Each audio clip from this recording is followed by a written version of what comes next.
एक कौआ, 45 दिन के भगवान होते हैं तो एक कौआ आता है। कंस बोलता है जाओ भगवान को चोच मारो, छोटा बालक है ना, चोच मारो, चोच चोच चोच चोच चोच।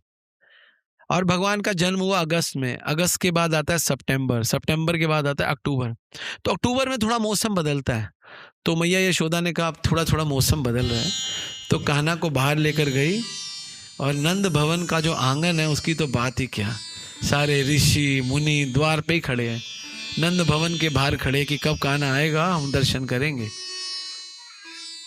तो वही कान्हा ये काकासुर कौवे के रूप में आए भगवान को चोंच मारने। ये लीला बहुत छोटी लीला है, लेकिन इसमें बहुत सुंदर सिद्धांत है अगर आप सीखना चाहो तो।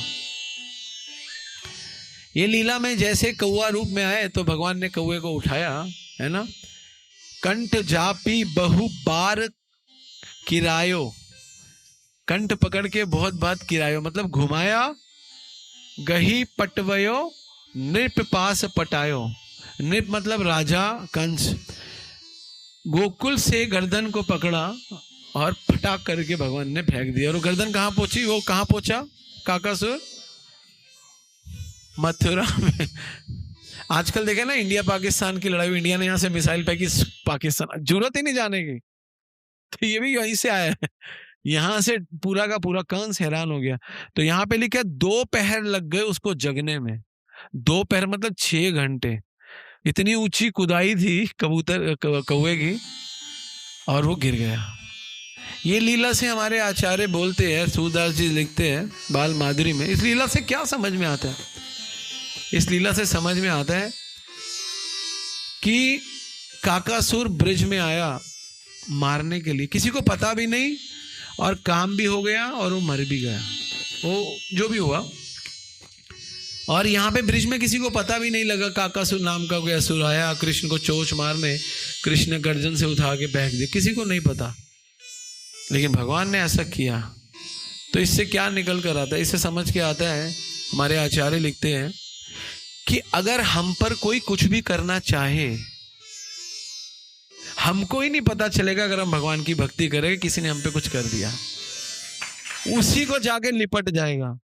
कई लोग कहते हैं ना मेरे पे जादू कर दिया, मेरे पे टोना कर दिया, मेरे पे फलाना कर दिया, मेरे पे डाना कर, वो आप पे करे जा रहा है, आपको पता नहीं चल रहा, और उल्टा उस पे रिवर्स होके 5 गुना लग रहा है।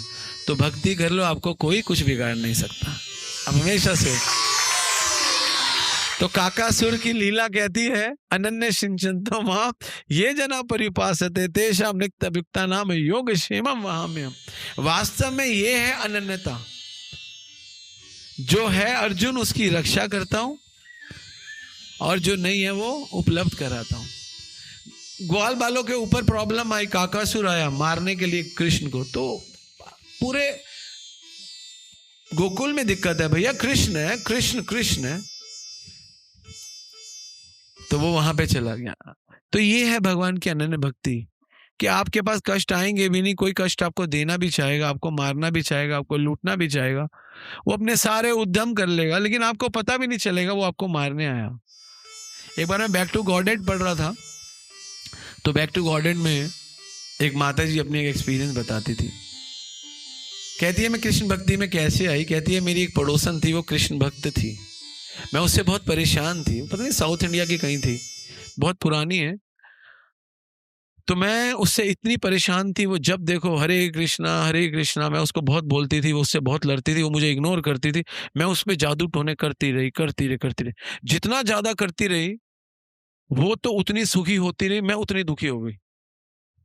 तो मुझे लगा, तो कहती है मैं जब इतनी दुखी हो गई और जब उसको देखा वो इतनी सुखी हो रही है, तो मैंने कृष्णा कॉन्शियसनेस ज्वाइन कर लिया। तो ये लीला है बिल्कुल काकासुर की। तो अगर आपको कोई मारने भी आए, अगर आप कृष्ण भक्त हो, तो सामने वाला परेशान हो जाएगा, आपको पता भी नहीं चलेगा, है ना। कहते हैं ना कि उंगली कटनी थी, एक हाथ कटना था, एक छोटा सा निशान पर, क्या कहते हैं इसका, खरोच आ गई। ईश्वरियत करोति एवं शोभम करोति, तो काकासुर की लीला हमें प्रेरणा देती है कि भगवान की भक्ति करते रहो, भगवान हमें प्रोटेक्ट करेंगे, खुद आके प्रोटेक्ट करेंगे। यमुनाचार्य लिखते हैं योगक्षेम महाम्यम, भगवान कहते हैं मैं आके वहन करता हूं, मैं उसका बोझ उठाता हूं। शक हो गया भगवान पे, ऐसे कैसे कोई कर सकता है? भगवान बिजी है, एक एक आएंगे।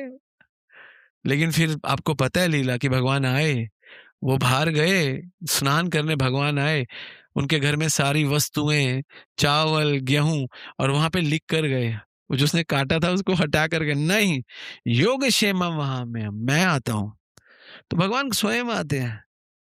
लेकिन हमें यमुनाचार्य बनना पड़ेगा, हमें अनन्य भक्त बनना पड़ेगा। प्रॉब्लम भगवान के एंड पे नहीं है, प्रॉब्लम हमारे एंड पे है। हमारा संसार नहीं हटता, काम संकल्प वर्जिता, हमारा किसी के प्रति द्वेष नहीं हटता, हमारा किसी के प्रति क्रोध नहीं हटता, हमारे अंदर करुणा भाव नहीं है, हमारे अंदर गुण नहीं है। सबसे अच्छा गुण क्या है? सबसे अच्छा गुण है विनम्रता, कृतज्ञता। और सबसे गंदा गुण क्या है? दूसरों के गुणों को देखकर दुख होना है, सबसे गंदा। इससे गंदा कोई गुण नहीं है। एक तो हमारे अंदर गुण नहीं है, वो तो कोई अलग, दूसरों के अंदर गुण है ना, वो गुण को देखकर जब हम द्वेष करते हैं, ये सबसे गंदा गुण है। इससे गंदा कोई गुण नहीं है जगत। और इससे बहुत लोग पीड़ित हैं, भक्त लोग भी इससे पीड़ित है, संसार के लोग भी इससे पीड़ित है। इसलिए प्रगति में कमजोरी हो जाती है।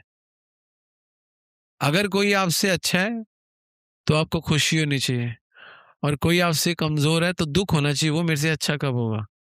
ये है सबसे अच्छा गुण। सबके सर्वेन सुखिने भवन्तु। हमारा सनातन धर्म यही इसी सिद्धांत पे चलता है, सर्वेन सुखिने भवन्तु, सबको सुख दो, सबके लिए सुख है।